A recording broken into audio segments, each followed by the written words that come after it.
بسم اللہ الرحمن الرحیم۔ السلام علیکم۔ آج میں آپ کو جو کہانی سنانے جا رہی ہوں وہ ایک جادو کی کہانی ہے۔ یہ 1947 سے پہلے کی بات ہے۔ میں بنگلہ دیش میں رہتا تھا۔ میرا دوست بھی میرے ساتھ ادھر ہی تھا۔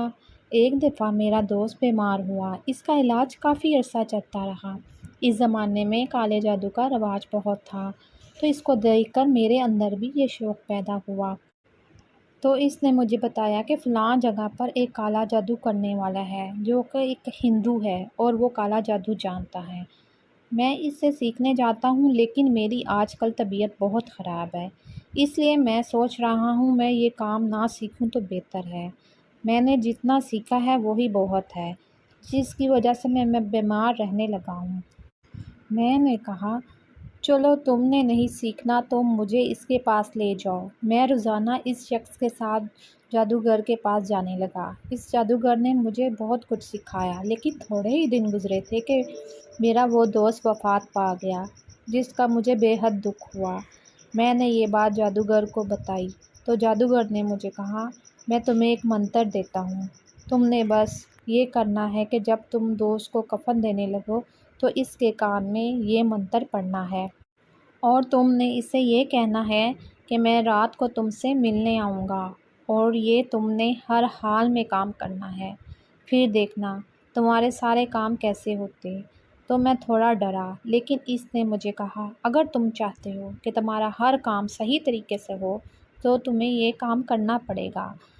تم اس کو رات کو جب دفناؤ تو جب تم اس کو غسل دیا تو میں نے اس کے سرہانے جا کر بیٹھ گیا اور رونے کے بہانے اس کے کان میں وہ منتر پڑھنے لگا۔ تقریباً مجھے 15 منٹ لگ گئے اور وہ سمجھ رہے تھے کہ میں بہت زیادہ دکھی ہوں دوست جانے پر، اور میں نے اس لیے رو رہا ہوں۔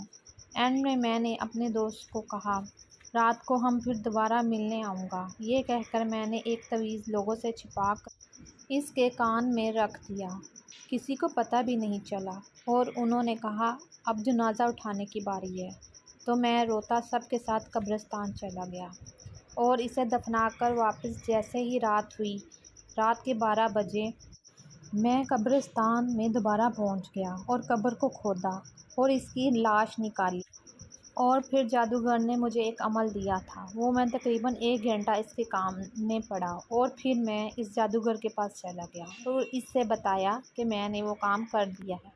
تو اس نے مجھے شاباش دی، اور اس کے بعد اس نے مجھے ایک رومال دیا اور کہا کہ آج پھر اس قبرستان میں جانا ہے اور یہ رومال اس کے ناک پر رکھ دینا، اور یہ ایک اور عمل پڑھنا ہے۔ اس کے بعد تمہارا کام ہے کہ روزانہ تم اس کو شکر اور روٹیاں اور پانی کا مٹکا بھر کر اس کی روح کے لیے لے کر آنا ہے۔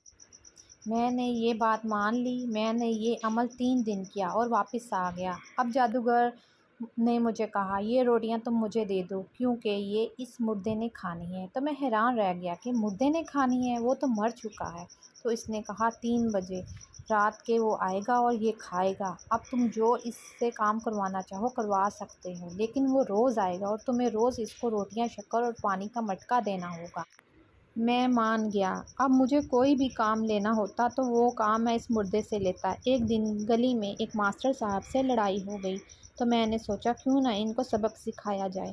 میں نے جادوگر سے کہا، اس نے مجھے برا بھلا کہا ہے، مجھے اس کو سزا دینی ہے۔ تو جادوگر نے کہا، جاؤ اس کا کوئی کپڑا لے کر، بے شک تھوڑا سا یوں لے کر آؤ ہو پر اسی کا۔ میں نے 1-2 دن اس سے بہت اچھے سے بولا، اور ان کے گھر میرا آنا جانا تھا۔ میں نے ان کا رومال چرا لیا جو کہ وہ اپنا استعمال کرتے تھے، اور وہ لے کر میں جادوگر کے پاس پہنچا، اور جادوگر نے کہا، یہ عمل ہے، یہ پڑھو، اور یہ رومال رات کو وہ روح آئے گی تو اس کو سنگھا دینا، اور ساتھ ہی 3 روٹیاں اور مٹکے میں پانی اور شکر بھی رکھ دے، تمہارا کام ہو جائے گا۔ میں نے ایسے ہی کیا۔ اگلے دن مجھے خبر ملی کہ ماسٹر صاحب ہارٹ اٹیک کی وجہ سے وفات پا گئے۔ یہ سن کر میں حیران رہ گیا کہ یہ کیا ہو گیا۔ میں نے تو صرف اسے معمولی سزا دینی تھی۔ میں بھاگا اس جادوگر کے پاس۔ میں نے تو صرف اسے معمولی سزا دینی تھی۔ میں بھاگا اس جادوگر کے پاس گیا اور اسے سارا واقعہ سنایا۔ تو اس نے کہا کہ اب وہ واپس نہیں آ سکتا، اور اب جو بھی تمہیں تنگ کرے یا تم کسی سے بدلہ لینا ہو تو اسی طرح اور اس کی موت یقینی ہے۔ اسی طرح میں یہ کام کر کے لوگوں سے بہت سے پیسے کمانے لگا۔ جس کو بھی کوئی مسئلہ ہوتا وہ میرے پاس آتا اور میں اس طرح بہت مشہور ہو گیا اور میرے پاس پیسے کی ریل پیل ہو گئی۔ لیکن مجھے ایک دن بھی دلی سکون نہیں ملا اور وہ روح ہر رات میرے پاس آتی۔ جب میں سویا ہوتا تو وہ مجھ سے کھانا مانگتی۔ کچھ عرصہ میں اسی طرح لوگوں کام کرتا رہا، لیکن میرے دل پر ایک بہت بڑا بوجھ تھا اور مجھے ایک منٹ بھی سکون نہیں تھا۔ میں ہر ٹائم بے چین رہتا، لیکن لوگ بہت خوش ہوتے، مجھے بہت پیسہ دے کر جاتے۔ میں نہ دن کو سوتا نہ رات کو، کیونکہ جب بھی میں سوتا وہ میرے دوست کی روح آ کر مجھ سے کھانا مانگتی اور اگر میں اسے کھانا نہ دیتا تو وہ مجھے تنگ کرتی۔ ساری رات اسی طرح دن گزرتے گئے۔ میں اور زیادہ بیمار بے چین ہوتا گیا۔